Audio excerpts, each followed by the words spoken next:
Eh,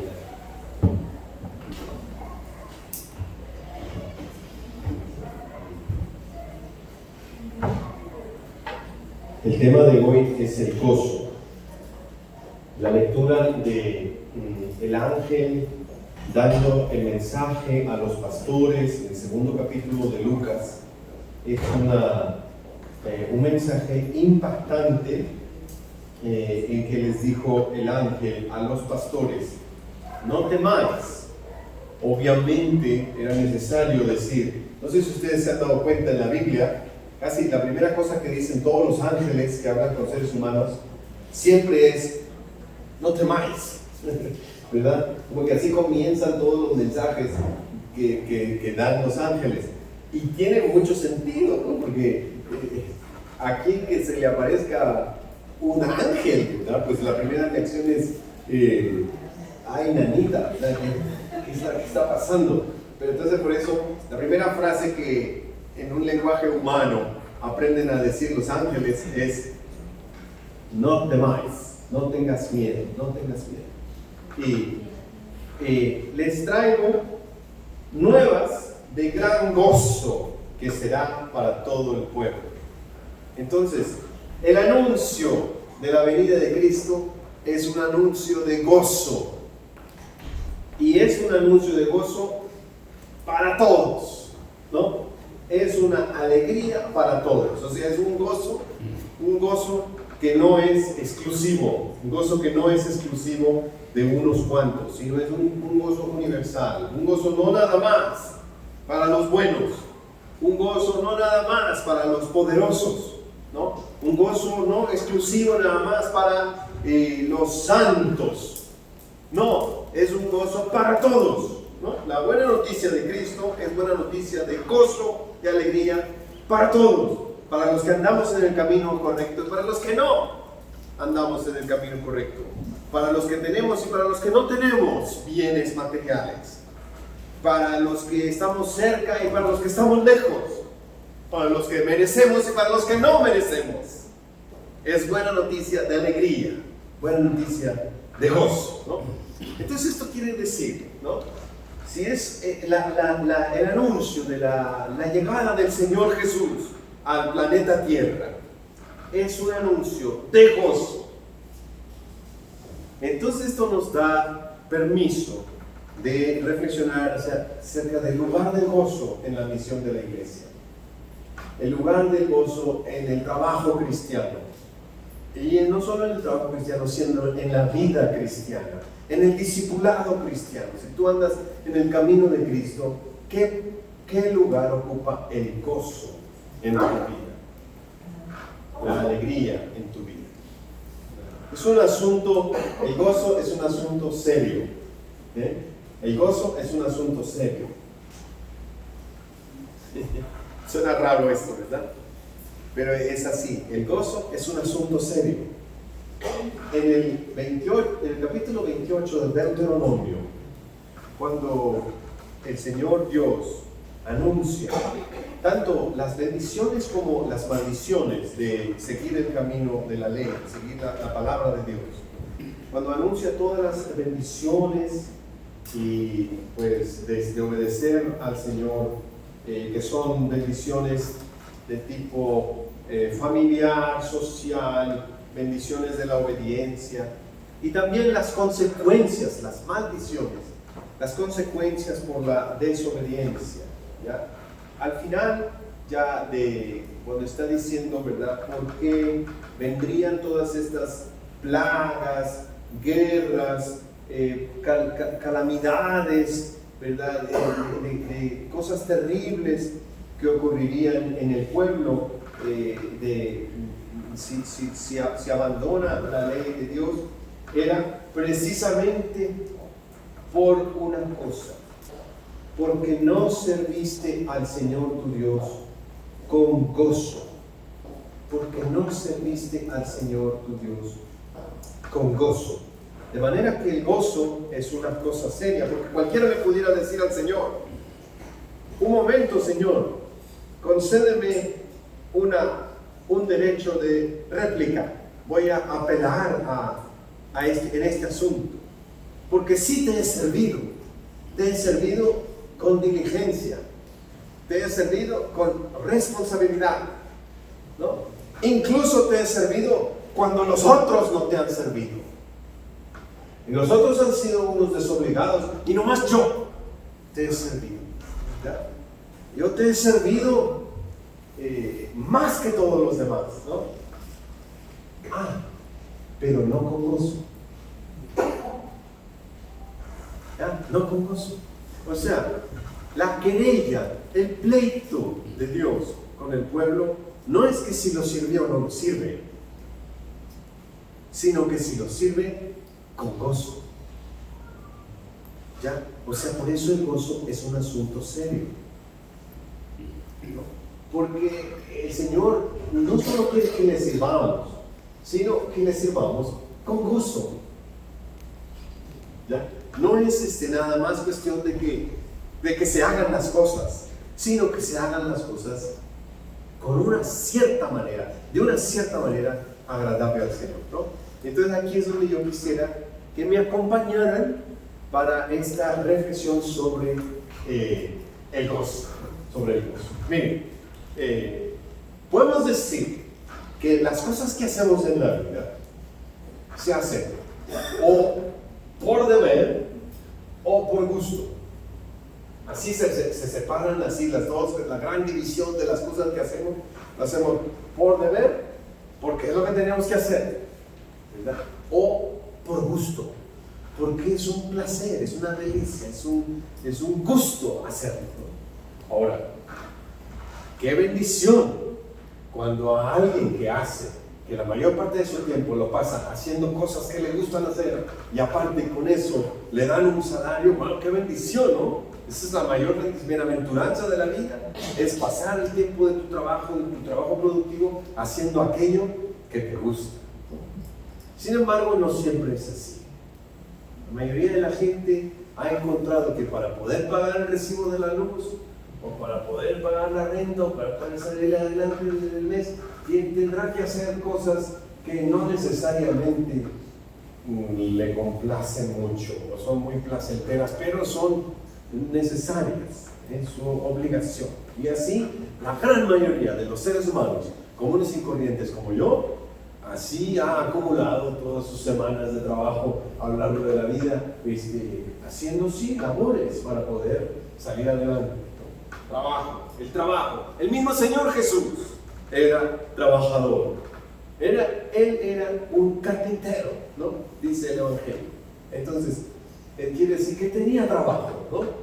No se dice que el Señor fuera un pensador, un estudiante de una escuela rabínica, un filósofo. No, era un carpintero. Y es muy lindo conocer que carpintero, cuando se traduce carpintero aquí, la palabra original es una palabra que es la palabra griega tectoné, y los que son arquitectos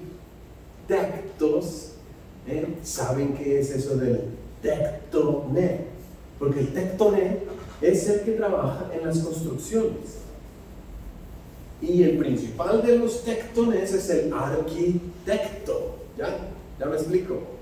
Entonces el Señor Jesús no es que fuera carpintero que hacía muebles así tan lindos de madera como estos, no.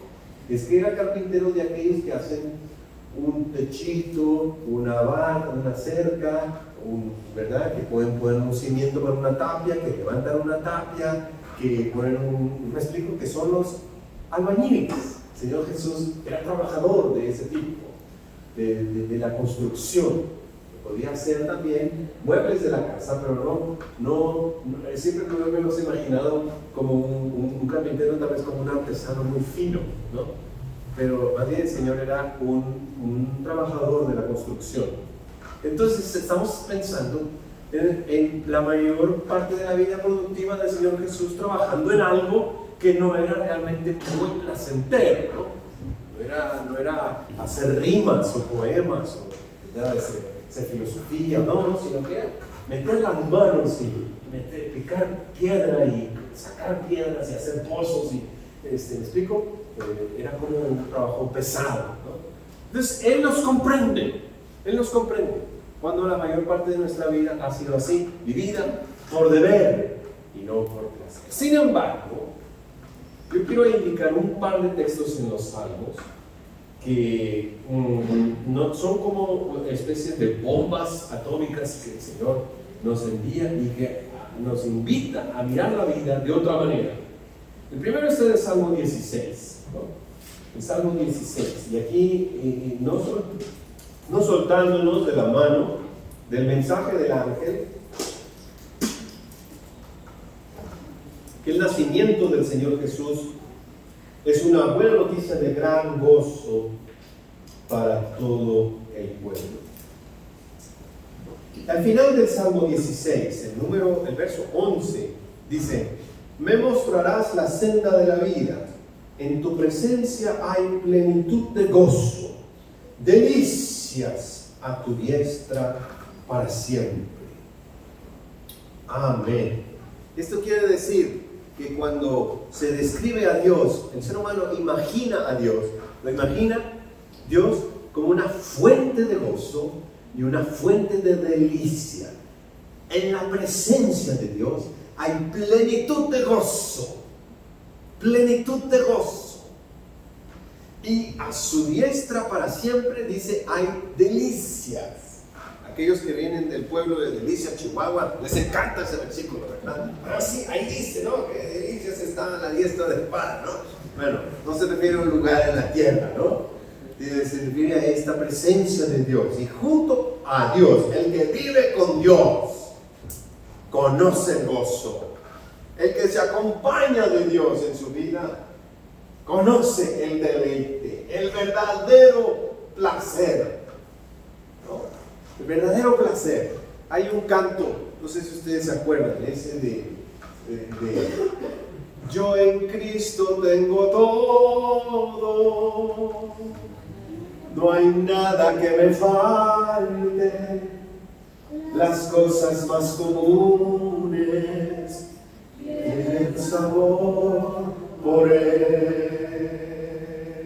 Exactamente, es decir, las cosas más comunes de la vida, un vaso de agua, un platito de frijoles, ¿no? Las cosas más sencillas, ¿no? Se nos convierten en un banquete, en una maravilla tremenda. ¿Por qué? Porque Cristo nos acompaña. El que conoce a Cristo, conoce el gozo. No es posible andar con Cristo y andar siempre deprimido, siempre triste, tristecito. Quiere decir que no es el estado normal de un cristiano. Sí, tenemos permiso de entristecernos, porque mismo Señor Jesús, una noche antes de morir, Él dijo: mi alma está muy triste y hasta la muerte. Quédense aquí mientras que yo voy a orar. Entonces, si el Señor Jesús sintió en su alma mucha, profunda tristeza, entonces nosotros también tenemos permiso de andar de alguna manera, experimentar en el paso de la vida la tristeza, la depresión. Tenemos que hablar de esto porque es cierto. Cuando alguien dice, no, un cristiano nunca debe de estar triste, tranquilo, porque el Señor Jesús sí estuvo triste. Entonces, si estuvo triste el Señor Jesús, nosotros también tenemos permiso. Ya, pero el Señor Jesús, cuando dijo eso, no dijo, y así ustedes también deberán quedarse tristes hasta la muerte todos los días de su vida. No, no. Él fue un episodio, pasó por la tristeza, pero no se quedó estacionado ahí. No se quedó a vivir en la tristeza. Se deprimió, pero no quedó deprimido para siempre. ¿No? Entonces, esa es la lección. Pasamos por el valle de sombras y pasamos por el valle de muertes, pero no nos quedamos a vivir ahí. Pasamos por ahí, y todos pasamos, pero no nos estacionamos ahí, porque el Señor nos acompaña, y ver su vara, ver su callado de pastor nos alienta, ¿no? Y nos infunde aliento, que en nuestra tristeza, en nuestra depresión, el Señor está con nosotros. No vamos solos. Y podemos pasar el túnel. Hay luz al final del túnel. Podemos pasar el valle de sombra y de muerte. No es el estado normal de un cristiano la depresión. No es el estado permanente del cristiano la tristeza. No. Sí, podemos pasar, pero pasar es algo que se pasa. Y por la gracia de Dios encontramos nuevos tiempos, encontramos nuevos horizontes. Vuelve a salir el sol. Y cuando vuelve a salir el sol, se renueva la misericordia de Dios. ¿Cómo no voy a tener gozo de predicar este mensaje? ¿Cómo no voy a decir, cuando volvió a amanecer el día de hoy, la misericordia de Dios se renovó al 100%? Todo lo que se había desgastado el día de ayer por mis errores, por mis pecados, por mis equivocaciones, y no solo las mías, las de todo el mundo, ¿verdad? Que seguramente desgastaron bastante de la misericordia de Dios. Bueno, el día de hoy, borrón y cuenta nueva. La misericordia de Dios quedó renovada, ¿no? Entonces, la mañana es un mensaje de perdón. El salir el sol es un mensaje de gracia, un mensaje de nuevo comienzo, brazos abiertos de Dios para decirte, ven, hijo mío, a tu casa, te perdono. Mi misericordia se ha renovado el día de hoy, completita. Por eso es buena noticia de gran gozo. Y al ver que aquí que en la senda de la vida que nos muestra el Señor, en la presencia del Señor, hay plenitud de gozo y hay delicias para siempre. Entonces quiere decir que de estas dos divisiones de las que hablé, ¿no? La vida vivida como un deber o la vida vivida como un gusto, como un placer, como una alegría, ¿no? Dios se inclina por el gozo. Dios se inclina por el gusto. Dios se inclina por el placer. Hermanos, gozo es la explicación de por qué Dios creó, ¿no? Para empezar, cuando Dios le dio espacio a la creación, creó el universo, cuando Dios llamó a la existencia a todo lo que existe, ¿no? Con su palabra, ¿no? Su palabra creadora. Lo hizo por gozo. Lo hizo por gusto. Lo hizo porque tuvo ganas de hacerlo. ¿Ya? O sea, no fue que alguien lo obligó a hacerlo. No fue que él se sintió con un sentido de mucha responsabilidad para hacerlo. ¿Sí? La existencia del universo es por el gozo de Dios. Dios ha creado por gozo, para empezar. Y no solamente proclamamos eso, sino que también proclamamos que cuando Dios hizo todo el rescate del universo en la historia de Cristo, es decir, cuando envió al Hijo Jesús, lo envió también por gozo. El mismo Señor Jesús, cuando fue a la cruz, y en esa noche tan dura de que ya hice referencia al Getsemaní, que el Señor Jesús dijo, mi alma está triste hasta la muerte. En Hebreos, ahí dice que el Señor, en Hebreos capítulo 12, dice que el Señor Jesús, por el gozo puesto delante de él, fue a la cruz, menospreciando el oprobio. ¿Ya? Es decir, que el Señor Jesús nos redimió por gozo, que nos dio la salvación en su muerte en la cruz por gozo. O sea, no por obligación, no porque fuera su deber, no como una muestra de alguien que cumple lo que se espera de él. Ciertamente sí cumplió, porque fue un gran cumplimiento lo que el Hijo realizó al caminar en las aldeas de Galilea, al dar las enseñanzas, hacer los milagros y morir en la cruz y resucitar. Realmente cumplió su deber, sí, pero lo hizo con gozo. O sea, él es la invitación que nos da Dios a como que mudarnos, ¿no? Mudarnos del territorio del cumplimiento del deber a el territorio del gozo. ¿Lo podemos hacer? ¿Es posible? ¿Es posible que la mañana de mañana nos despertemos y digamos, bueno, el Señor me invita al gozo? Sí tengo cosas que hacer, porque si no las hago, no voy a poder pagar la renta, ¿verdad? Sí tengo cosas que hacer, pero las voy a hacer con gozo. Y voy a servir con gozo, voy a vivir con gozo. El otro texto del Salmo que también quiero compartir, y con eso termino, es el Salmo 27. El Salmo 27. Ustedes conocen este Salmo 27, favorito de muchos. Jehová es mi luz y mi salvación. Jehová es la fortaleza de mi vida. ¿De quién he de atemorizarme? ¿No? Y luego ya en el número 4, y este lo saben de memoria todos. Una cosa he demandado a Jehová, y esta buscaré, que esté yo en la casa de Jehová todos los días de mi vida, para contemplar la hermosura de Jehová y para inquirir en su templo. Amén. Número 4 del Salmo 27. Ya.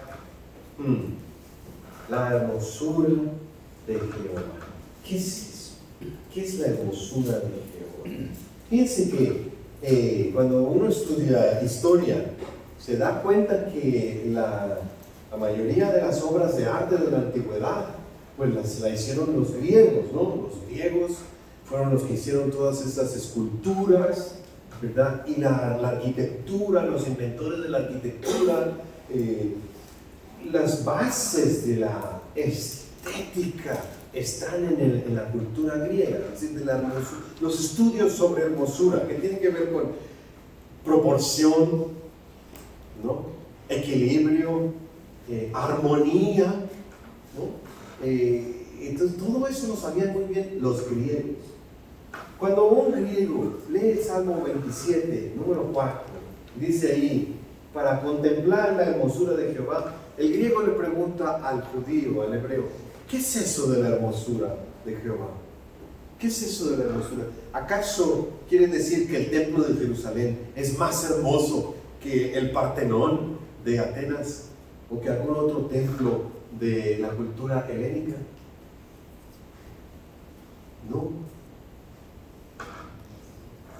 Tenían otra idea de lo hermoso, otra idea de lo bello. Estamos hablando de otra cosa. ¿Se dan cuenta? La hermosura de Jehová no es con las categorías estéticas de los griegos, de armonía, proporción, ¿verdad? Equilibrio. No, nada de eso, no. La hermosura de Jehová tiene que ver con cómo se levanta al caído.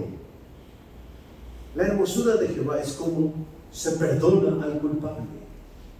Es cómo se encuentra al perdido.